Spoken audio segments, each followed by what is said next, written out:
ಎಲ್ಲರಿಗೂ ನಮಸ್ಕಾರ. ನಾನೊಂದು ಶಾರ್ಟ್ ವಿಡಿಯೋ ಮಾಡಿ ಹಾಕಿದ್ದೆ ಆನೆದ ಬಗ್ಗೆ ನಿಮಗೆ ತೋರಿಸ್ತೀನಿ ಅಂತ. ನಮ್ಮ ಕೊಡಗಲ್ಲಿ ಹಗಲೊತ್ತು ಎಷ್ಟೊಂದು ಆನೆ ಕಾಟ ಇದೆ.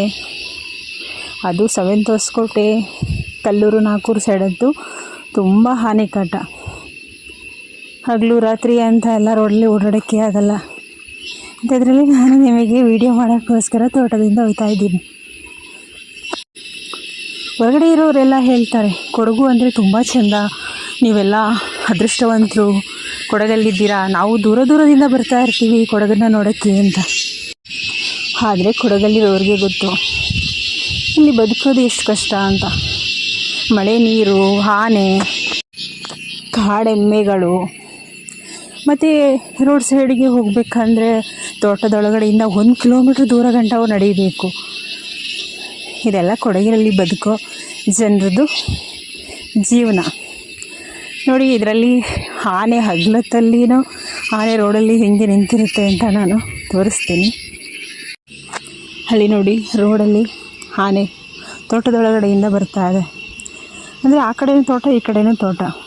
ಒಂದು ತೋಟದಿಂದ ಇನ್ನೊಂದು ತೋಟಕ್ಕೆ ದಾಟಕ್ಕೆ ಬರ್ತಾ ಇರೋದು. ಅದರಿಂದ ಇನ್ನೊಂದು ಆನೆ ಬರ್ತಾ ಇದೆ ನೋಡಿ. ನೀನಾ ಅಂತ ಮನುಷ್ಯರ ಜೊತೆ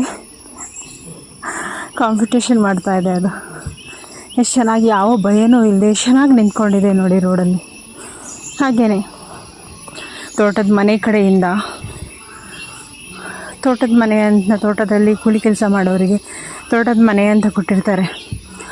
ಆ ಮನೆ ಮಧ್ಯದಿಂದ ಹಗಲೊತ್ತು ಮಧ್ಯಾಹ್ನ 1:30 ಗಂಟೆ ಅಷ್ಟರಲ್ಲಿ ಎಲ್ಲ ಜನರ ಮುಂದೆಯಿಂದ ಆನೆ ಧೈರ್ಯವಾಗಿ ಹೊಡೆಯುತ್ತಾ ಇದೆ. ಇದೆಲ್ಲ ಇಲ್ಲಿ ಕೊಡಗಿನ ಜನದ್ದು ಜೀವನ. ನಾನು ತುಂಬ ಸುಸ್ತಾಗಿ ಮಾತಾಡ್ತಾ ಇದ್ದೀನಿ, ತೋಟದೊಳಗಡೆಯಿಂದ ನಡ್ಕೊಂಡು ಹೋಗ್ತಾ ಇದ್ದೀನಲ್ಲ, ಅದಲ್ಲದೆ ಭಯನೂ ಬೇರೆ ಇದೆ. ಎಲ್ಲಾದರೂ ಆನೆಗಳಿರುತ್ತಾ, ಬಂದ್ಬಿಡುತ್ತಾ ಹಿಂದ್ಗಡೆನೇ ಅಂತ ಅನ್ನೋ ಭಯ ಇದೆ.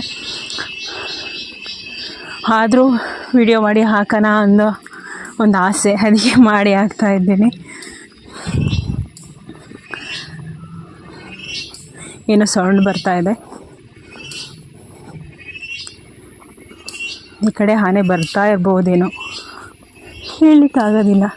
ಯಾಕಂದರೆ ವರ್ಷ ಎಷ್ಟೋ ಜನ ಆನೆಗಳಿಗೆ ಬಲಿಯಾಗ್ತಾರೆ. ಸ್ಕೂಲ್ ಮಕ್ಕಳಾಗಲಿ, ಕಾಫಿ ತೋಟದಲ್ಲಿ ಕೆಲಸ ಮಾಡೋರಾಗಲಿ, ತುಂಬ ಜನ ಆನೆಗಳ ಕೈಗೆ ಸಿಗೋಗುತ್ತಾರೆ. ಅದಕ್ಕೆ ಭಯ. ಇಲ್ಲಿ ಬೇರೇನೂ ಭಯ ಇಲ್ಲ. ಒಂದು ಮಳೆ ಬಂದರೆ ಎಲ್ಲ ಮುಳುಗೋಗುತ್ತೆ, ಬೆಟ್ಟ ಕುಸಿಯುತ್ತೆ ಅನ್ನೋ ಭಯ. ಇನ್ನೊಂದು ಆನೆಗಳ ಭಯ. ಆನೆಗಳ ಜೊತೆ ಇವಾಗ ಕಾಡೆಮ್ಮೆನೂ ಬರ್ತಾ ಇದೆ.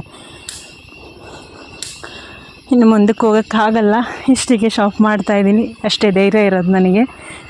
ಓಕೆ, ವಿಡಿಯೋ ಇಷ್ಟ ಆದರೆ ಲೈಕ್ ಮಾಡಿ, ಸಬ್ಸ್ಕ್ರೈಬ್ ಮಾಡಿ, ಶೇರ್ ಮಾಡಿ. Thank you.